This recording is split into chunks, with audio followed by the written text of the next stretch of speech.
Have you ever wanted to secretly train your friends and have them respond in a specific way without them knowing you were behind it? In this video, we'll learn the first of two ways with which you can control your friends' minds. But you may realize you've already been trained too.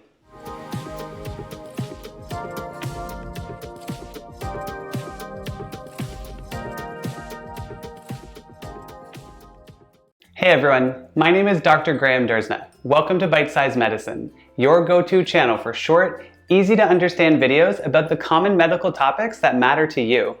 If you're new, make sure to subscribe, get involved in the comments, and check out the description below for links and resources. Let's get started. An interesting field of study in psychology is called learning theory and behavior modification. In medicine, behavior therapy is one strategy used to help treat psychiatric disorders by teaching the patients to replace unhealthy behaviors with healthy ones. But the techniques are also used throughout your daily life, such as in advertising. One technique is called conditioning. There are two types, and this video will cover the first, called classical conditioning. In the 1890s, a Russian physiologist named Ivan Pavlov was studying salivation, or the release of saliva in your mouth, and digestion, using dogs by presenting them with meat. But he noticed that the dogs would begin to salivate even before receiving the meat, such as when they heard someone coming to give them the meat. He hypothesized that he could train the dogs to salivate in response to other actions called stimuli, and tested it using a buzzer each time they received the meat.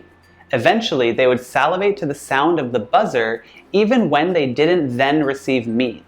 Therefore, the hypothesis was correct, and classical conditioning, sometimes called Pavlovian conditioning, was discovered. So the process begins by identifying what's called an unconditioned stimulus and an unconditioned response, some pair that already exists, such as when presented with food, the unconditioned stimulus, you salivate, the unconditioned response. Then choose a new, unrelated, neutral stimulus that will be used to cause the same response, such as a buzzer. This is called the conditioned stimulus. Once the conditioned stimulus has taken effect, the unconditioned response is now called the conditioned response. Classical conditioning does not have to be related to food or sound either.